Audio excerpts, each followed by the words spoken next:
Welcome to this session on extreme exploration. I'm pleased to be introducing the moderator of this session, Dr. Mark Merrifield. Mark holds the inaugural position of the University of California, San Diego's Presidential Endowed Chair in Climate Change Impacts and Adaptation. He pursues research that advances the understanding of climate impacts, including sea level rise, and works to prepare scientists and engineers and policymakers in risk assessment and adaptation strategies. He was one of the lead authors on the Sea Level Change chapter of the fifth assessment report of the IPCC. And of course, very importantly, he is a Schmidt Ocean Institute Advisory Board member. So Mark, over to you. Thank you. Thank you, Jodica. We have an exciting session today showcasing an amazing group of scientists and how they are expanding our understanding of extreme environments on the planet. I tend to think of extremes as sort of the tails of the distribution, but this is a part of the world where the mean conditions are what we on the surface would consider extreme. So to get us started on this topic, I'm pleased to introduce our keynote speaker, Mr. Oliver Steeds, a critically acclaimed broadcast journalist. Oliver is the founder and CEO of Nekton, a nonprofit research foundation established to accelerate the scientific exploration and protection of the ocean and to communicate about the ocean to a broader public. Oliver has done a number of submersible dives, so he walks the walk to extreme environments. And just recently, he and some of the Nekton team launched a very entertaining podcast called Catch Our Drift for people who love the sea. It is highly recommended listening with a blend of music, stories, and stimulating conversations, so please check it out. With that, welcome, Oliver. Thank you very much, Mark, and good afternoon, good morning, good evening, wherever you are. The good news for all of you at home is that I'm really just the warm-up act for the main event, which is a lineup of brilliant speakers, brilliant scientists, world experts on our ocean's extreme environments, and also for a day of discussions around marine biodiversity. And as you heard, I'm not a scientist. I guess I'm here in some regard as a storyteller to help try and set the scene. I am the chief executive of Nekton, and I help run the missions into the ocean, into these extreme environments. But before I set up Nekton, I was a journalist working in extreme environments on land, whether it be in Al-Qaeda gun markets in Yemen or with rebel armies in Myanmar, or on the Chinese-North Korean border, reporting on how women were being trafficked across the border and sold into sexual slavery. On and on I could go, but I won't. But I think another part of this that's perhaps more relevant to the conversations which we're having here now is the reporting and living with indigenous tribal peoples in the jungles of Papua and the Amazon, the Same reindeer herders in Lapland, Tuareg in the Sahara, and the Aboriginal peoples in Australia, where Schmidt have been working recently. And to an outsider like me, these are all extreme environments. But for the people who live there, it's not extreme at all. It's their home, and people have adapted to live there for many thousands of years. They live there, they thrive there, and they survive there. But today, many indigenous peoples around the world are facing very similar threats. They're being removed from their land, often by force, and increasingly because of climate change now making their homes unlivable. And they're being forced into environments that to them are extreme. And you only need to look sadly at those Aboriginal communities in Australia to really see the impact of what happens when you remove people from their identity, from their roots, the roots of their land, the roots of their homes, their place, their territory. Life expectancy is reduced, drug, alcohol abuse, domestic violence is on the increase, battling to survive in these new extreme environments. And when I started to think about these few words I was being able to share with you this evening, I started to think more about our ocean extreme environments. And there are obvious similarities there that helps me really understand and relate to these environments far more deeply.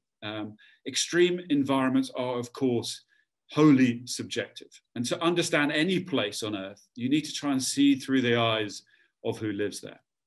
So to our ocean has been home, and we've had life in our ocean for 3.7 billion years, 3 times as long as on land. And if we look through the prism of the Darwin tree of life, we have 34 major phylum, 33 of them are in the ocean, 12 are on land. So there's a little bit of a crossover. But the ocean holds the majority of our evolutionary heritage and the peak of that biodiversity. It's not on the surface, that's where we have the greatest biomass. where there's plentiful food that allows competitive species to assert dominance. But as we descend further into the bathyal zone from 200 meters down to 3,000 meters, there is reduced access to food, which lowers the potential for competitive exclusion. And this allows greater numbers of species to coexist. As we go deeper, beneath 3,000 meters, food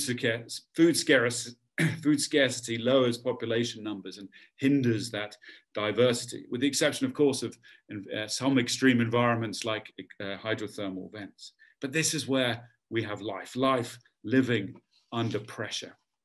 And as you heard earlier, I've been very fortunate to journey down in some extraordinary submersibles, so far just down to 1,000 meters. But what I'd like to do in the next few minutes is take you on a bit of a journey into the ocean depths to help set the scene and share with you a little bit of the experience. At Nekton, we use submersibles alongside a host of other technologies when we can, ROVs and AUVs, and each technology has a very different utility. Subs, for example, are excellent when we're working on the flanks of seamounts and in locations where we experience astonishingly strong currents, upwellings and down currents.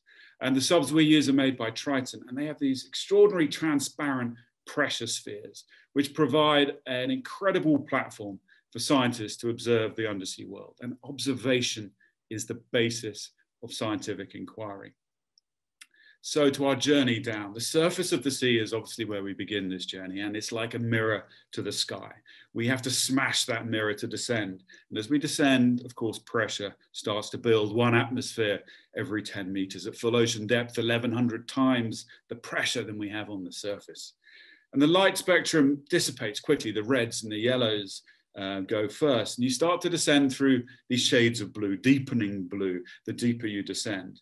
Beneath 200 meters, or so, 250 meters, there's no real discernible light, but this is where life glows. 90% of animals in the depths beneath here are bioluminescent.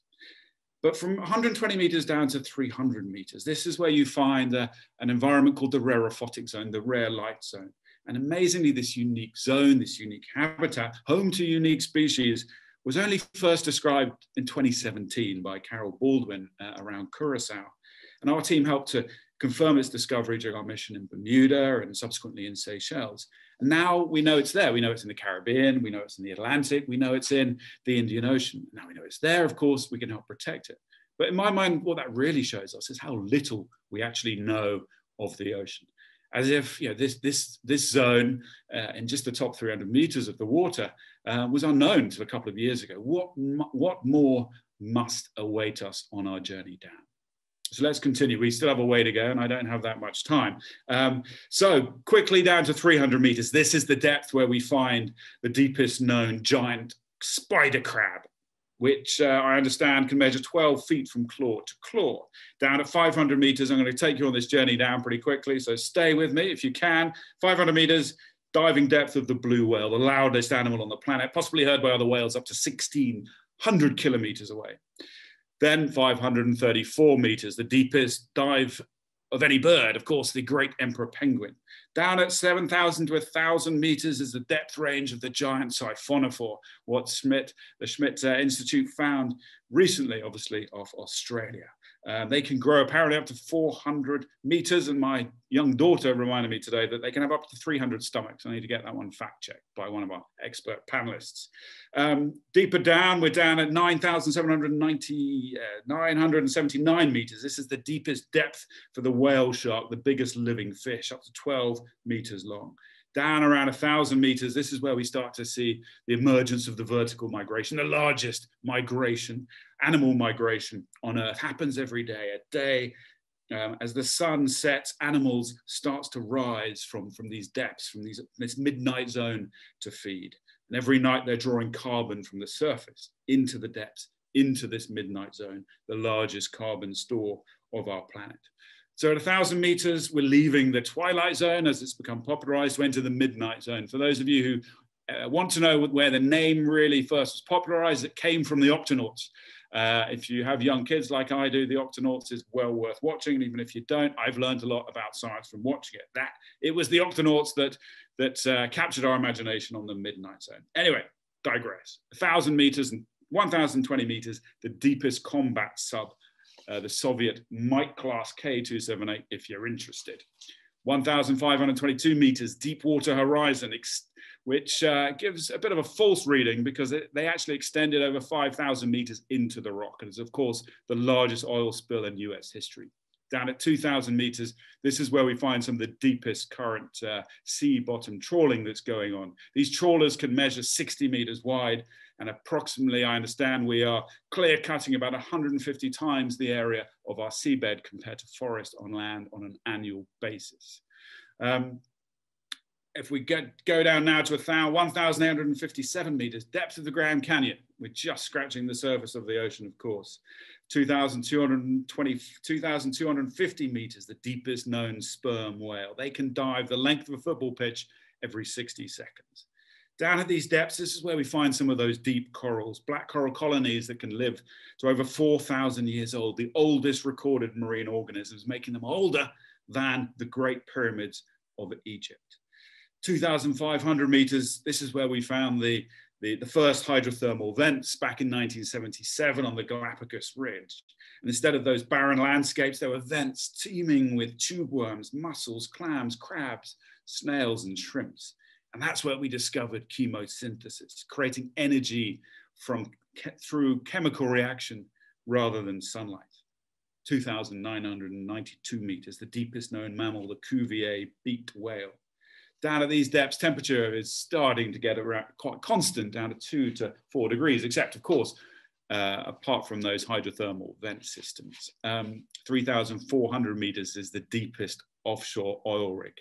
3,500 meters, one of my favorite facts for you today, the greatest waterfall on our planet, the Denmark Strait Cataract, 3 times the height of Angel Falls. It's the biggest waterfall on Earth, and it's underwater. Peak flow, it's equivalent of almost 2,000 times the amount of water that flows over it and goes over Niagara Falls. 3,675 meters, the deepest known shark, Portuguese shark. 3,800 meters, that's where we find the Titanic. Now we're getting into 4,000 meters. We're leaving the Octonaut's midnight zone, or the bathypelagic, entering the abyssal zone. Down at this depth, the pressure of the human body is equivalent to a cow standing on one of your thumbnails. 4,200 meters, we've now reached the average ocean floor depth.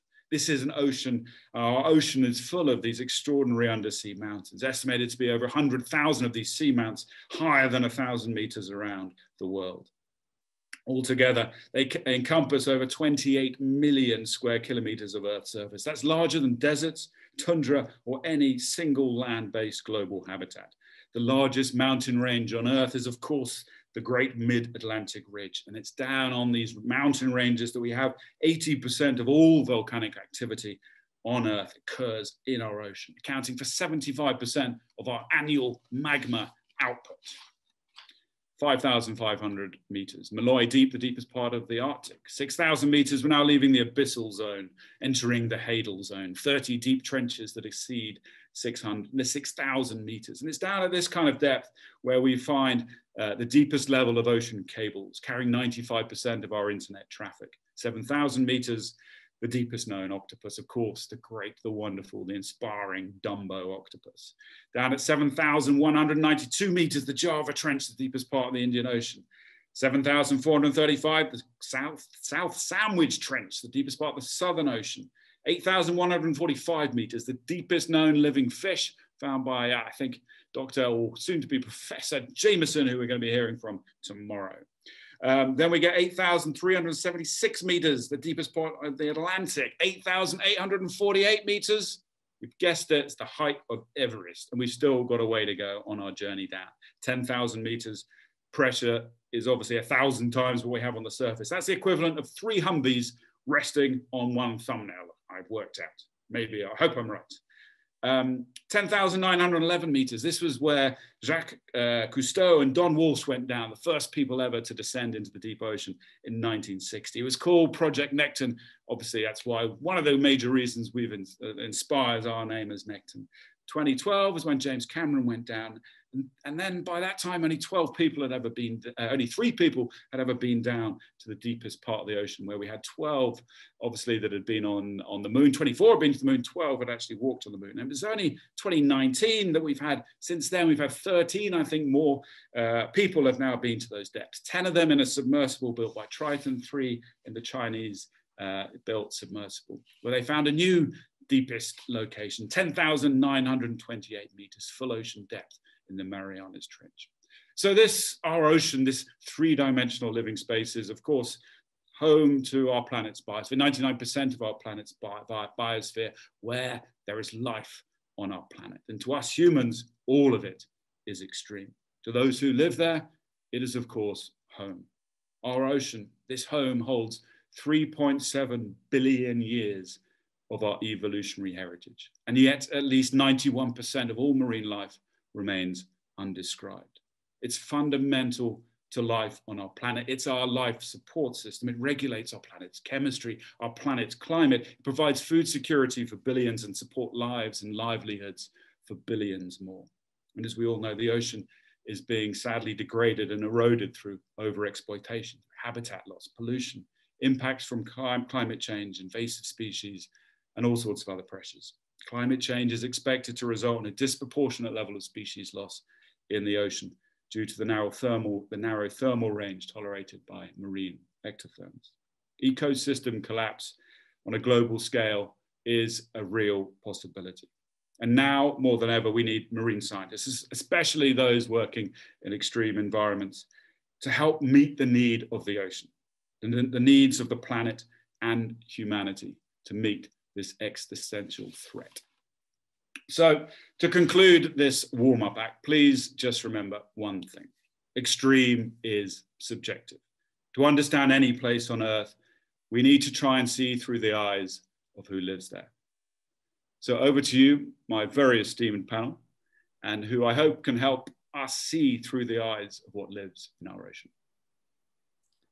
Wow, thank you, Oliver. That was fantastic voyage to the bottom of the sea there. It reminds me of how important it is to send not only scientists, but journalists, artists, communicators out on the Falkor to get this full picture of the ocean. I believe we have time for a few questions for the audience for Oliver. Please send those in. And let's see, Hannah, are we on board with that? I might then open it up to, I guess I had a question, Peter, just on your personal voyage on some of those dives. What was it like being in the submersible itself? It was extraordinary. I mean, I think the ability to journey down and be consumed by the ocean around you. The first thing that really strikes you is how peaceful it is as you break the surface and descend, and then you go through these shades of blue, and blue is obviously a very peaceful color. So that's the first, the personal sort of interaction one has in those environments. And then in the subs that we use, they have these transparent pressure holes. So to be alongside scientists who can guide us through and describe what we're seeing, it's an extraordinary privilege. And at times, it can be very difficult to operate there, especially when we're on the sides of the flanks of those seamounts and things. The currents can be extraordinary. They're so powerful they can flip direction in 180 degrees in a matter of seconds, or be so strong that they're pushing you up beyond the thrust power that you've got in the sub, or pushing you down in those sort of down currents. So you can pull out of them, all right, it's a phenomenal thing. And on our podcast, one of the things we're asking lots of people is, who would you like to actually go down in a sub with? And I think it's a way of being able to connect people with the ocean in a different way. Lots of people are saying Sir David Attenborough, not surprisingly. We've had some other interesting ones from the artists, some great artists and musicians. Someone want to take Adele down to help create a new sound for the sea. So you can use these systems for all sorts of things. We do have a question from the audience. Catherine Ball, what is next on your ocean bucket list? Well, our next mission is to the Maldives and to the high seas in the Western and Central Indian Ocean region, where we're going to be focused on seamounts. So that is very much our kind of next focus. And I think the idea of what our bucket lists are is a really interesting idea, because when we think of land, people can quite quickly come up with a land-based bucket list, whether it be the great wonders of the world or the pyramids or whatever it might be. But we haven't really got them for the ocean. And if we could have something like that for the ocean, and the big five, the big seven, or whatever those things could be, that could help us connect with the ocean in a different way. So I think it's a great question. I need to give it some more thought into kind of what should global bucket list for the sea become. Great, thank you. I think we'll move on. Before jumping into the panel discussion, we wanted to share with you a short video that illustrates a few of the findings that have been made during previous expeditions in these extreme environments. So we'll move over to the video now.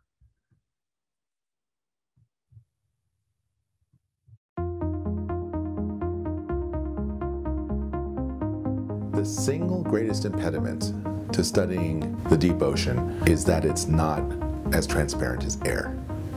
The pressures are immense, that's true, and it's a complicated environment. But the point is, I can look up with my own eyes and see the surface of the moon 250,000 miles away, but I can't even see half a mile into the ocean. That's why we have to develop technologies that can act as our eyes and ears.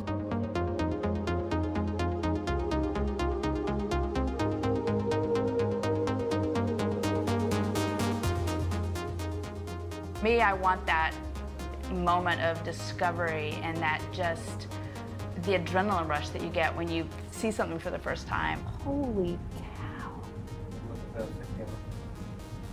What?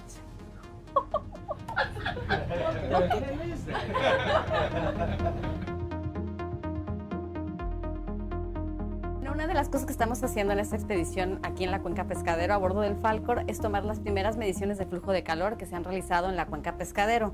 Nuestro primer perfil nos indica que conforme nos acercamos al campo hidrotermal, la temperatura se va incrementando, lo cual es esperable. Sin embargo, el brinco que pega al llegar justo al campo hidrotermal es extremadamente acentuado y coincide con una de las fallas que tenemos bien identificadas.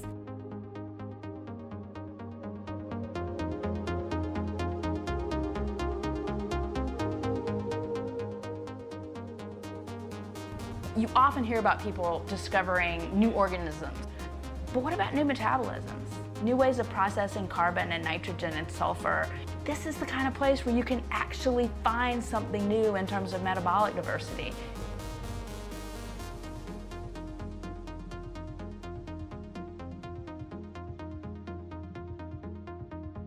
A few days ago, we made our deepest dive at over 3,000 meters, and we found accumulations of big plastic bags with some animals living on them, anemones and so on. But this is the largest aggregation of trash I've seen anywhere in my entire career.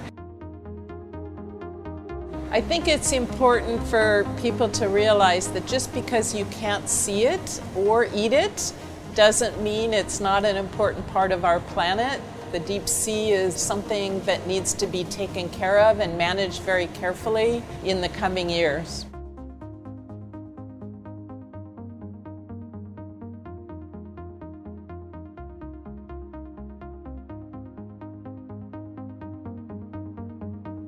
This place has so much to teach us about biogeochemistry, microbiology, origins of life, novel metabolisms, and gives you a whole new perspective about how the world works. Studies like ours provide us with the data we need to make informed decisions. What we've been doing is taking the latest and greatest in technologies and using it to understand the relationships among the geology and the chemistry and the animal life. The beauty and majesty of these systems by communicating their importance to the natural world, to global biogeochemical cycles on this earth, we're making people fall in love with the ocean.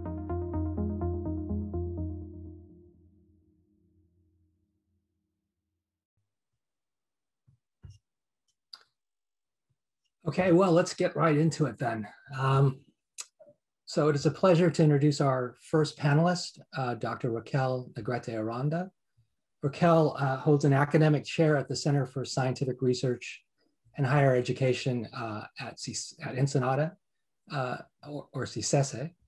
Her research focuses on the transfer of energy in various geological processes and how naturally occurring energy sources might be used to generate clean and renewable power. So with that, I'd like to introduce Raquel. Thank you, Mark. It's a pleasure to be here in this panel among these amazing scientists. So let's just jump into it. The cosmos is within us. We are made of star stuff. We are a way for the universe to know itself. I was around 8 years old when I first heard these words from a fantastic scientist named Carl Sagan. Probably many of you remember him. He was presenting at the time the TV series named Cosmos, which was replaced several years later by another scientific great astronomer, Neil Tyson. Instantly, I was hooked. I knew that I wanted to become a scientist in order to understand how the world works, how our planet works. And today, as Oliver put it so beautifully, we will be talking about extreme exploration, extreme environments, system, places, life that seems too extraordinary, but yet is and exists. So as Edwin Hubble said, equipped with his 5 senses, man explores the universe around him and calls the adventure science. Science and technology has taken us places where the most exciting discoveries takes place, as we've seen in the video. The deep sea is one of these places that seems to be within reach, but has proven to be more difficult to get to know than the moon, as Peter mentioned in the video. At the same time, it has given us a window to literally what seems to be a view of another world. Thousands of meters down below, the hydrothermal systems reveal themselves, as we saw in the intro video, hosting very high temperature systems teeming with life, what otherwise will be a barren, cold, deserted place. So as we see in this slide, turns out that these extreme environments, these hydrothermal vent systems are way common than we think. At least 285 hydrothermal systems are presently confirmed in and around the world, with hundreds more inferred or predicted. But where are these systems located? They're not everywhere, right? They happen to be in very specific places called tectonic boundaries, where tectonic plates are rifting apart. So at the next slide, we show in this rift, in these mid-ocean ridges, where the tectonic plates are rifting apart, we will see the most hydrothermal vent fields, occurring. So remember that the Earth cools down primarily by the release of heat transported from the planetary interior by magmas and hydrothermal fluids to the surface. So as we see in this slide, a global system of underwater mountain ranges, ridge flanks dissipate most of the heat while simultaneously forming new oceanic lithosphere, as we see in this slide, right? Like we see this sediment and the lithosphere that is growing, right? So in rifts, as we will see in the next slide, please, we have all these cold water percolating through folds and fissures that are present in the crust, which will find their way to a heat source. Now let's call it only a heat source, big enough to dramatically change or increase its temperature. It will then rise to the surface and react with the surrounding rocks, forming a hydrothermal vent. So that's what we see, in these vent fields. So considering that nearly 25% of the Earth's heat is lost by hydrothermal circulation through the oceanic crust, it is evident that active venting areas around meadows and ridges are crucial spots that control the long-term rate at which these processes occur.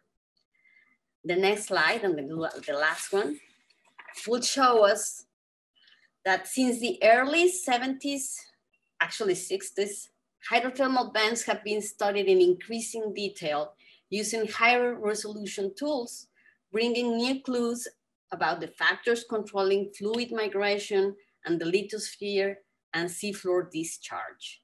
As the slide shows, on the left-hand side, on the upper part, we will see an amazing progress in terms of the measuring instruments. And the progress is remarkable and goes from the first probes that were built in the 60s and 70s to the ones that are part of an array of tools used by the most sophisticated pieces of equipment, like the ROVs, the one that we see just in the middle of the slide, the ROV from Falkor, ROV Sebastian, where we could see this little instrument that is attached to one of the sides of the ROV. And that's how we actually went down and we're able to measure what's going on down there in terms of heat flow, in terms of temperature. But it doesn't stop there. We have many different types of probes and equipment designed to study the deep sea. So we have these bigger probes, like the one we see on the left. The one that it's the violin bow heat flow probe that can go all the way to 7 meters into the sediment and take measurements. We have other systems like the outrigger thermistors, and we have these little probes that can be attached to the ROVs. And all of that allows to actually do this deep sea exploration. But it doesn't stop there. It's actually, the heat flow probe was part of the array of instruments that was inside the InSight mission, a rover that went into Mars for interplanetary exploration.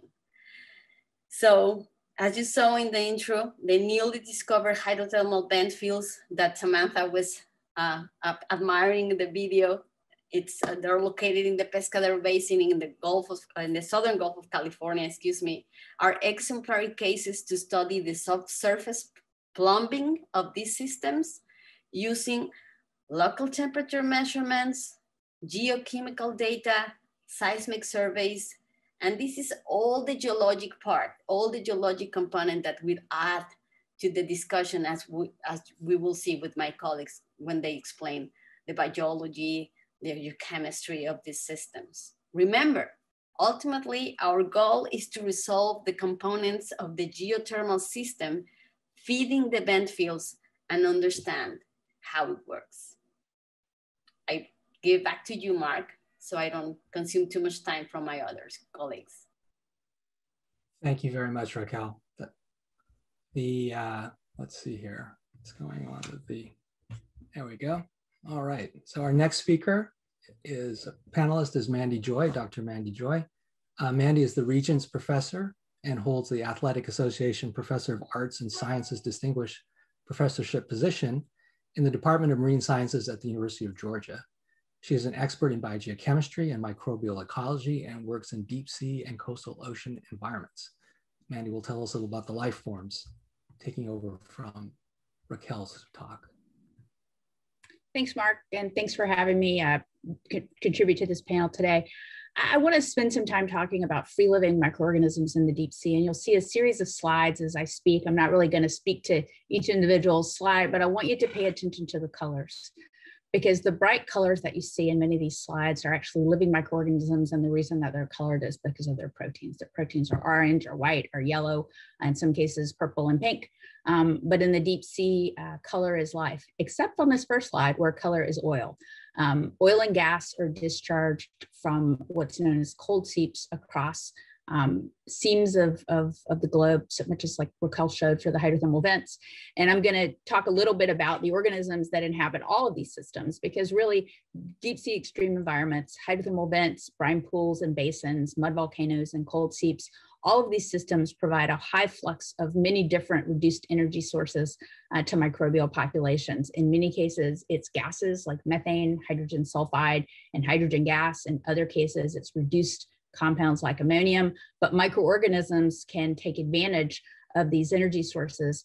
And many of these extreme environments have rich populations of diverse microorganisms that operate as what I call geobiological engines. They basically process, they carry out metabolic cycling at rates that are much, much higher than anything you would see in surface environments. So these biogeochemical accelerators are places where microbes are dominant and elemental cycling rates are elevated substantially above those in ordinary places like coastal estuaries. In fact, some of the highest rates of elemental cycling on Earth have been documented in extreme environments like I'm showing you on these slides. And these microorganisms constitute the base of the food web at these marvelous deep sea oases. We study the microbiology of these sites to provide both a window into our past, helping us understand how life on Earth evolved, and a lens through which to interpret the future, helping us to predict how microbial populations will respond to conditions likely to result from global climate change. Later, we'll hear about the amazing microbes that live in partnership with animals from Peter. But first, let's talk about some of the microbes that live on their own, albeit in diverse neighborhoods. These free-living microorganisms occupy every imaginable niche in extreme environments. Colorful mats of microbes carpet the seafloor, as you see in this slide here. They also occur on top of geological structures, chimneys, or rocks. They also live inside the rocks, exploiting the stable habitat in an environment that is inherently variable and dynamic. These microbes form the base of the food web, as I said, and they can be consumed by other organisms like this fish here, moving that carbon up the food web. These microbes are incredible because they take energy that's discharged from the depths of the earth and they convert that chemical energy into biological biomass. Studying the phylogenetic diversity and metabolic capabilities of these amazing microbes, we call them extremophiles, is a ripe area for discovery in the coming years. Connectivity. When you see these environments, like this picture here from the bottom of the Guaymas Basin in the Gulf of California, it looks pretty isolated and disconnected from the rest of the ocean. But in reality, deep sea extreme environments are much more connected to the surrounding environment in the upper water column than we realized 20 years ago. Fluid discharge at depth affects local chemical and biological regimes, as well as the physics, and it influences the coupled benthic pelagic system. Seeping fluids can generate biological signatures such as increases in chlorophyll or primary production in surface waters, as well as chemical signatures like sulfide intrusions that lead to anoxia in surface waters that impact all the way to the surface. Robust discharge can actually connect the deep ocean and the surface ocean in a fairly rapid fashion. Deep ocean extreme environments can be altered by climate change. This is also surprising at first thought, but really when you think about it, it makes sense. Most notably, oxygen loss can present a substantial threat to these environments since much of the microbial metabolism here is ultimately dependent on oxygen. On the other hand, extreme environments offer opportunities for us to understand how microbial communities, which operate, as I said before, as the geobiological and biogeochemical engines of every habitat on Earth, how these communities respond to perturbations, how they deal with thermal stress, to exposure to toxic metals, to hydrocarbons and petroleum, to other exotic chemicals, and to shifting oxygen regimes. One example involves methane, one of my favorite chemicals to study. Methane is a potent greenhouse gas that contributes significantly to global warming. Some of the microbes that live in and around hydrothermal vents are methanotrids. They eat methane, and these organisms can consume methane at unbelievably efficient rates. If we could learn why they're so successful in these systems, we might be able to improve the microbial methane biofilter in other habitats, reducing methane fluxes from the geosphere to the atmosphere. In sum, studying the microorganisms that live and thrive in deep sea extreme environments can help us understand our past and improve our future. I'll turn it back over to you, Mark. Thanks. Thank you, Mandy. Our third panelist is Dr. Peter Girguis. Dr. Girguis is a professor of organismic and evolutionary biology at Harvard University, an adjunct research engineer at Monterey Bay Aquarium Research Institute, and an adjunct oceanographer in applied ocean engineering and physics at Woods Hole Oceanographic Institution. His highly interdisciplinary research sits at the crossroads of microbial ecology, physiology, and biogeochemistry. Peter, let's hear from you. Thank you, Mark. As Drs. Raquel and Mandy have introduced us, or shared with us, that they've talked about the geological processes that produce vents and seeps in the deep ocean and how microbes thrive in these extreme environments. But microbes play another role in these realms. They're the base of the food web. As land-dwelling creatures, we humans are taught and intuitively understand the role of the sun in supporting our biosphere. And it's true, of course, that here on land and on the surface, sunlight's captured by algae and plants who use that energy to grow. In turn, animals feed on those plants and so on. So life on land, in a very real sense, is fueled by a star. But in the darkness of the ocean, beyond the reach of sunlight, microbes grow by harnessing the energy that comes out of the heart of our planet, energy found in the chemicals produced at vents and seeps. The microbes in the deep sea at these extreme environments are the equivalents of plants doing what plants do. But in the deep ocean, the animals found at these environments in turn dependent on the microbes.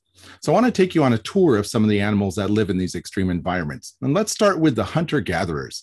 As is true on land, some of the animals at vents, seeps, and other environments are grazers and hunter-gatherers.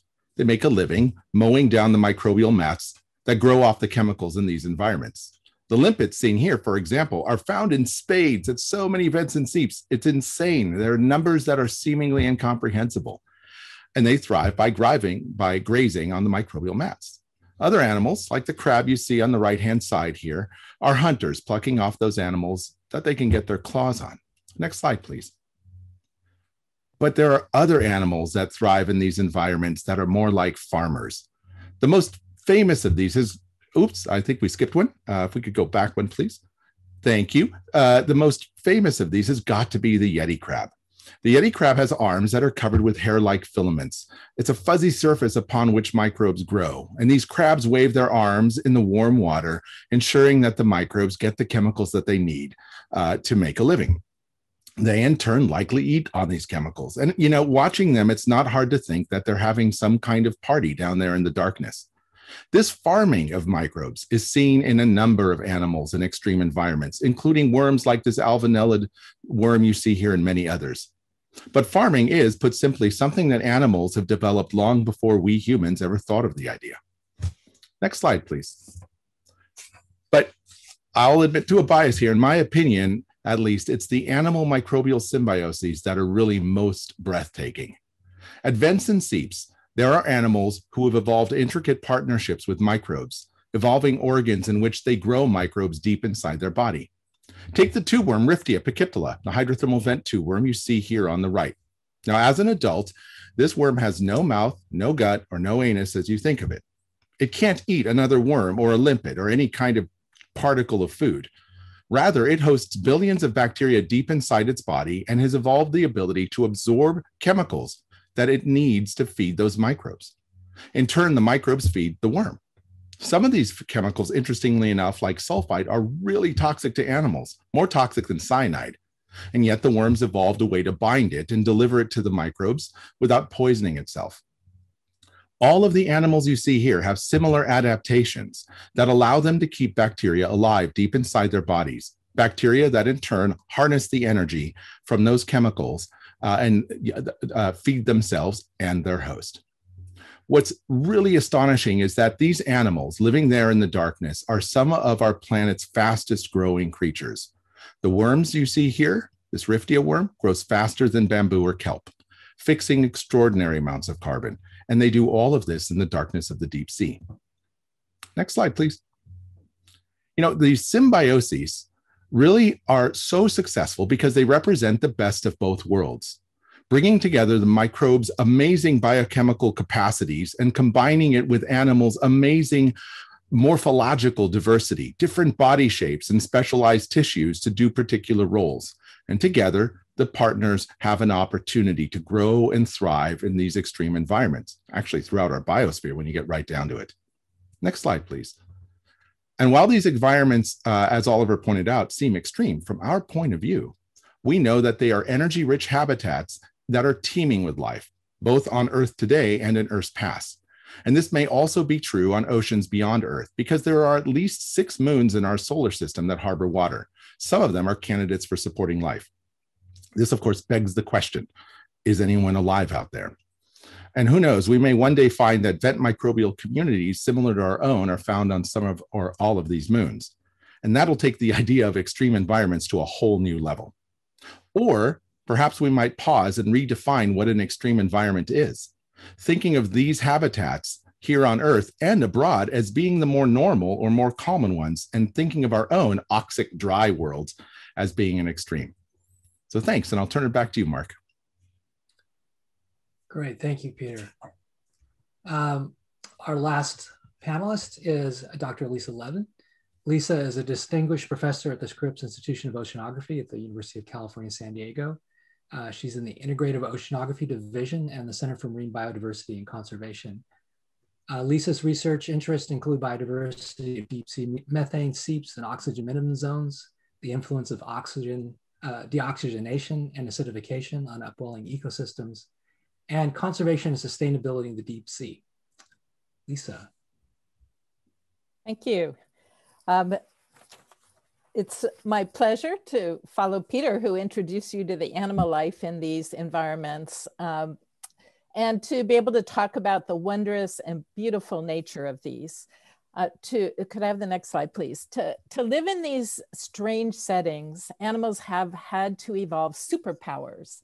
The deep sea animals that we study can live at the highest known temperatures to support life, at the greatest pressures that we know. They can tolerate extraordinarily low pHs and low toxic hydrogen sulfides and live at very, very low oxygen levels.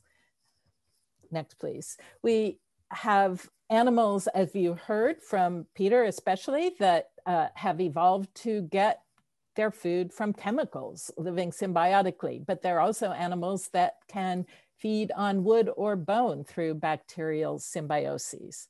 And my favorite superpower for these animals is extreme longevity. We have fish in the deep sea, and Oliver mentioned this as well. We have fish that can live over 100 years. We have sharks that can live hundreds of years, but the sponges and corals beat them all. They can live for thousands of years. Next, please. We are still, despite having learned so much about the ocean, we're really still in an era of discovery.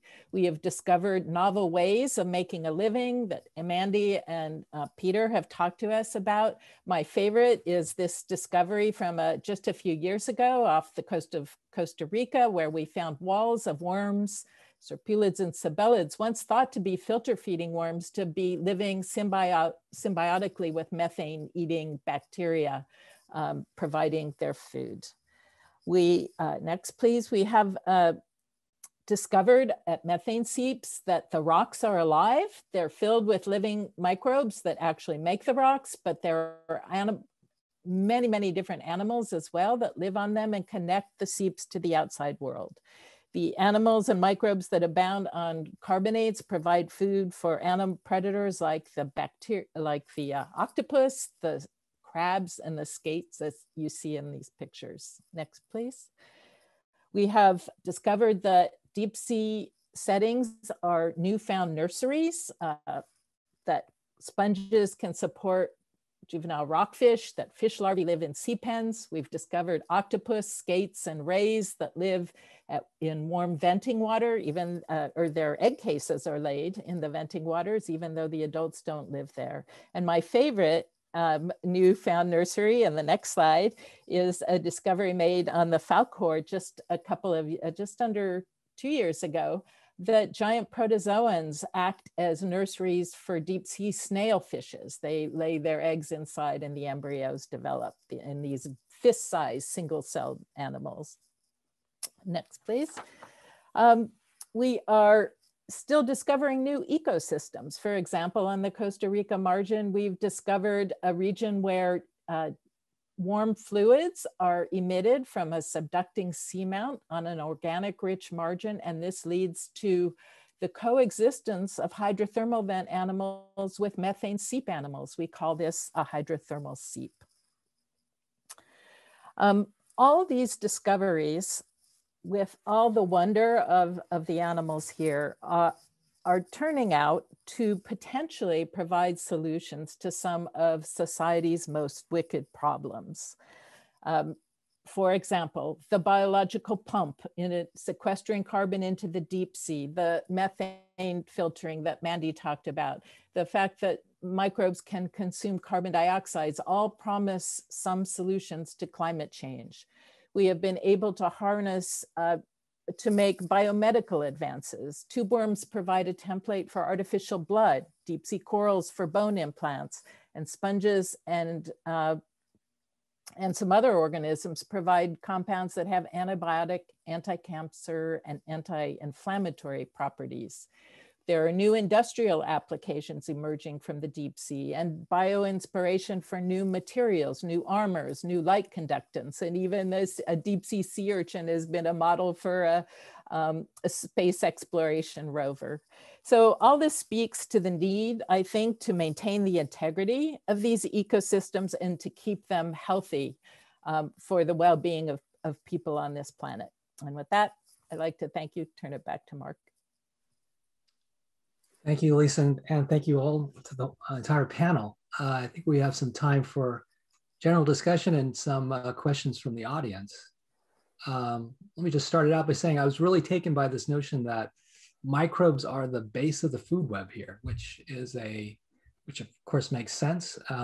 Is that unique to these environments, or are microbes more important in other places, maybe overlooked in some cases?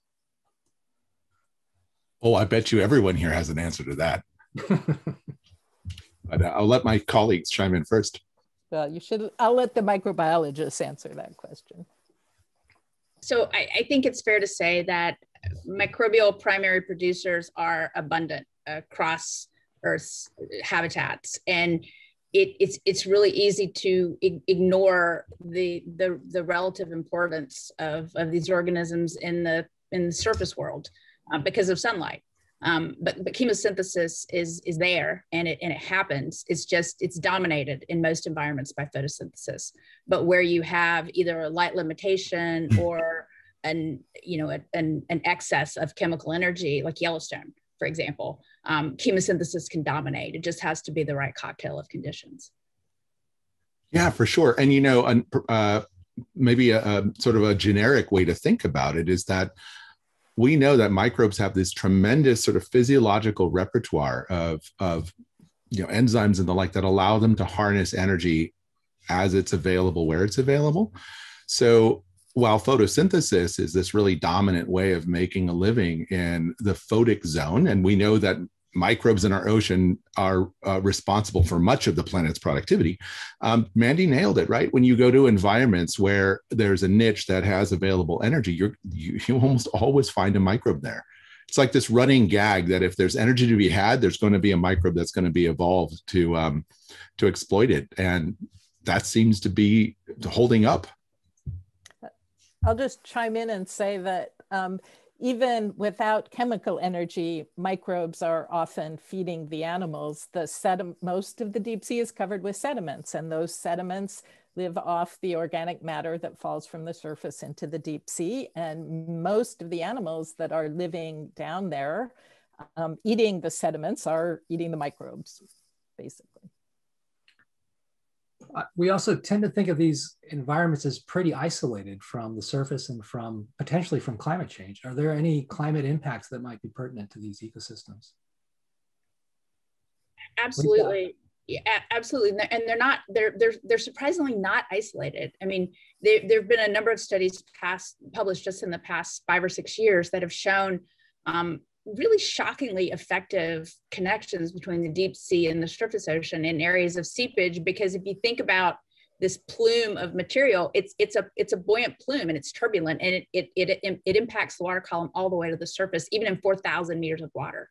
So it's very much connected. And in terms of climate change impacts, oxygen is a big one, and it affects the microbes, and most of the animals that live at these areas are oxygen respiring organisms. So oxygen is a big issue. So ocean deoxygenation is a problem, but also, just as I mentioned in my prepared remarks, thermal stress, metal toxicity, hydrocarbon, oil pollution. There's a lot of physiological potential at these habitats that is poorly described, poorly understood, and just waiting discovered. And I think, there are just wild metabolisms like, arsenic respiration that we know is really important at these habitats that we're just beginning to get a glimpse of its relevance and importance.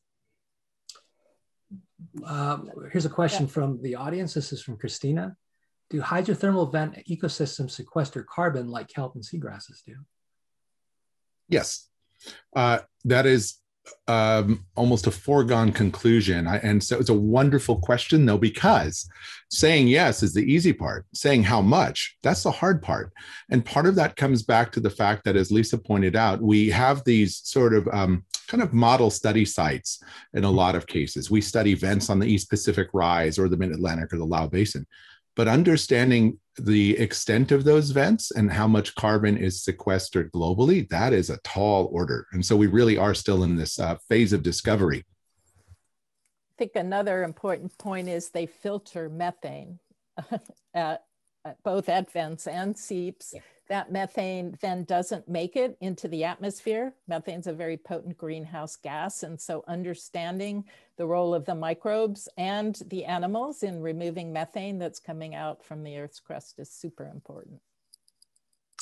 And I will add also, not to, of course, not to overlook any of the amazing things that actually microbes and animals can do. A little bit going back on the global warming impact. So just remember that, these systems, we are in the infancy, really, trying to understand how we can actually harness green, cleaner energies and how to actually, take advantage of the geothermal potential of many of these places in and around the world. Of course, when they happen to be 4,000 meters or 3,000 meters, that adds to the challenge. But we have found that, there are other systems, not necessarily hydrothermal vent fields, but, other expression of high thermal regimes that are more easily available. And I think I'm really confident that, in not a so far future, we will see, the emergency of technology that will try to actually, take advantage of all these high temperatures that are there, and probably, contribute as a geothermal green energy coming from the vent fields. So we already see this on many of the land geothermal fields, but in the ocean, this is something that it's very new, and so we're just there, just dipping our toes. But I think we should go in that direction definitely, and contribute to that for sure. Speaking of technology, David asks, we've developed technology that can withstand the pressure and cold of the deep ocean. However, what new technology is needed to advance our understanding in your particular specialty? Well, you mean in terms of heat flow probes and things like that? As I mentioned, it's kind of a remarkable that, the original model, it comes back to the 60s and hasn't changed that much. However, technology has advanced in a way that now we can, have more resolution at our temperature measurements that we do make in the ocean. And we can also know much more about the physical properties of the sediment that we are measuring in. And so that allows us, as I mentioned on my intro remarks as well, that it not only goes to the sea, but it all goes to the interplanetary exploration, as Peter beautifully said. It's the next step for the extreme environments. So we're in a good rush in terms of the developing technology, I guess. I'll add one thing. I mean, one of the biggest sort of stumbling blocks for the kind of work that we do is, we typically go to sea, and a lot of the analysis we do is back at home. So there's this period of time where you're modifying your sampling regime to some extent based on what you see and find, but a lot of the information you just can't get until you get back home. Well, things like nanopore sequencing systems, which you can actually take on the ship and sequence entire, metagenomes on the ship.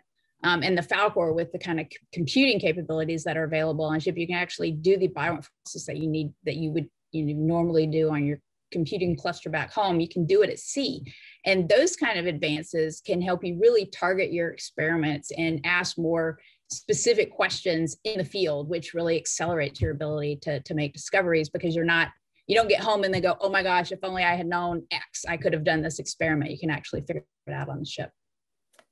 I would like to see the eDNA technology advance to the point where we can use it to monitor animals. There are still enough obstacles and problems in interpreting those data, especially from the deep sea, because it could last for thousands of years. But what we need is a good, really accurate, fast, easy, and not too expensive way to monitor animal communities and their changes over time. And, really, I just want to add briefly that, my colleagues hit the nail on the head with all the kinds of technologies we need and need to further develop. We also have got to do a better job of democratizing, if you will, access to this, or broadening access to technologies. Even in the States, certain labs develop technologies and they just sort of sit in those labs. But we have a global community of scientists that, are ready and willing and able to work together. And sometimes there are obstacles at the sort of federal level, if you will, that limits those interactions. So I'm really hoping that our technology innovations come along with cultural and structural innovations that allow us to really bring the technologies to a kind of global stage. So thank you. Great point. Fahim asks, to what extent do the molecular biodiversity at these extreme environments, to what extent have they been characterized? Are there databases available for this sort of thing? Limited number of databases. I mean, I think there's more data from a few places than there are from, extreme environments as a whole. The Guaymas Basin, for example, there's a number of metagenomic studies that have been published there, and those data are publicly available. But when you think about the deep sea in general, it's very much under documented and underexplored. Yeah, hands down. And the animals have the real short end of the stick there, right? It's because it's easy for us to sequence microbes, but there's a very few number of deep sea animals that have had their genomes like fully and properly sequenced.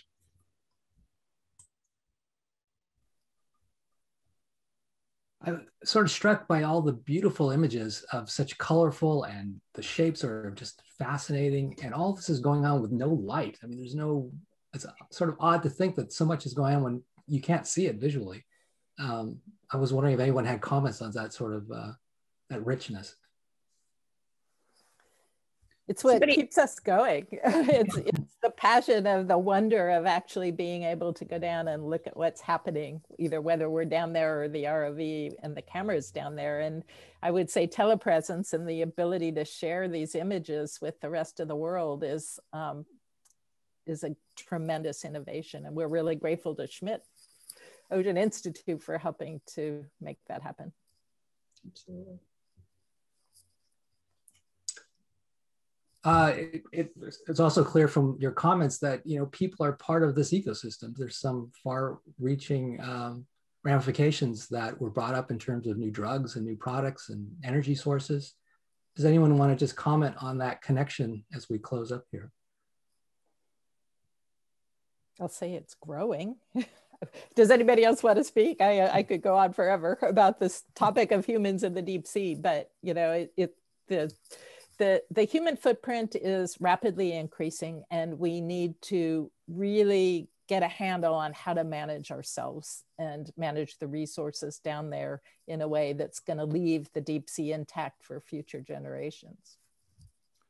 I think Lisa and I had I had the great privilege of sailing with Lisa off the coast of Southern California a few years ago, and realizing the potential role that the deep sea plays, not just in the sort of supporting life in the deep sea, but frankly, the role it plays in supporting life in the surface ocean, commercial fisheries, perhaps, that we depend on. Our relationship to the deep sea is inextricable, and we are intertwined with it. But we humans always fail to really view our relationship through this kind of lens of reciprocity, right? We take and we take and we take. But I think there are ways to engage with the ocean that have economic benefits that are really sound and sustainable. And I think we still need to work on our baseline data to get there. I think from what I've read, there are sort of 35,000 natural products which have been created from marine organisms so far. And yeah, there's a spectrum of them, from the pharmaceutical, which obviously take longer, but those are frontline drugs for cancer, for heart disease, even the first treatment for COVID-19 as well. And then you got the back end of that, which is in biofuels and as well as in nutraceuticals and cosmeceuticals. But you just think about, an algae, for example, that can be used as a probiotic, which is being put into animal feed, which can reduce methane emissions. And that's just the tip of the iceberg of what's there. But as Peter was saying, Lisa was saying, it's how we manage these resources sustainably, which is going to be fundamental to our survival and our thrival.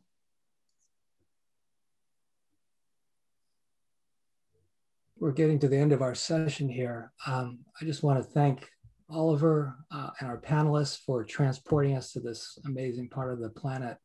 Thank you to everyone who's joined us today for the session, and encourage you to please click on the next session, which will be featuring seafloor mapping, and Dr. Alan Leonardi will lead a fireside chat on our undiscovered territory. Thank you all. Thank you as well. Thank you. Thank you. Thank you.